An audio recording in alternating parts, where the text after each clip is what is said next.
Hello beautiful people, I'm Mai and today we'll be talking about our Game of the Week.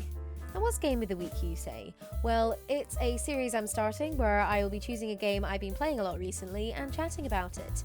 I won't be sticking to any particular genre or platform, so I'm really excited to mix things up. Now without further ado, let's get started.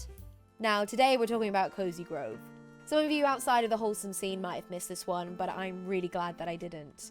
Cozy Grove's been on my eShop wishlist for some time now, so when I recently found that it was on sale and also had quite a few gold coins in my wallet, I thought the time was right. I've been playing a whole bunch this week, outside of playing Pokemon Legends Arceus, of course, and I've been completely pulled in. Not just by the watercolor aesthetic and the calming music, but also by the characters themselves. Cozy Grove, developed by Spry Fox, is your typical life sim game, but with a twist. Instead of the usual farming style, you are brought to this haunted island where you must guide inhabitants through their day-to-day afterlife. When you arrive at the island, the place is void of colour, but as you help each bear-like spectre each day, the island slowly bursts into colour through decoration, completing quests, and making friends. Now, I must admit, when jumping in, I expected this just to be another Animal Crossing clone. But to be fair, it is so much more than you'd expect. Alongside the ghosts, there are imps, pets, and a Calcifer-like character called Flamey who helps you bring the island to life. There are the typical crafting and fishing mechanics in the game, but don't be fooled into thinking it's super easy. In the style of Animal Crossing, the game uses real-world time, which means quests can take a while for you to complete. I know that I found myself waiting until the end of the day or the next day to sometimes complete a task.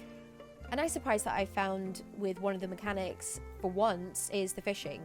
I loved it, and many may relate to playing games such as Stardew Valley and similar. Fishing in those games can make you want to tear your hair out. However, in Cozy Grove, it's far less complicated and actually more enjoyable.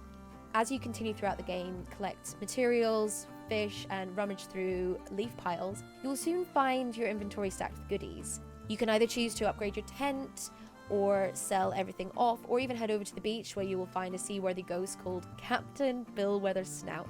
I can assure you he is a bear, but he's a seagull bear to be exact.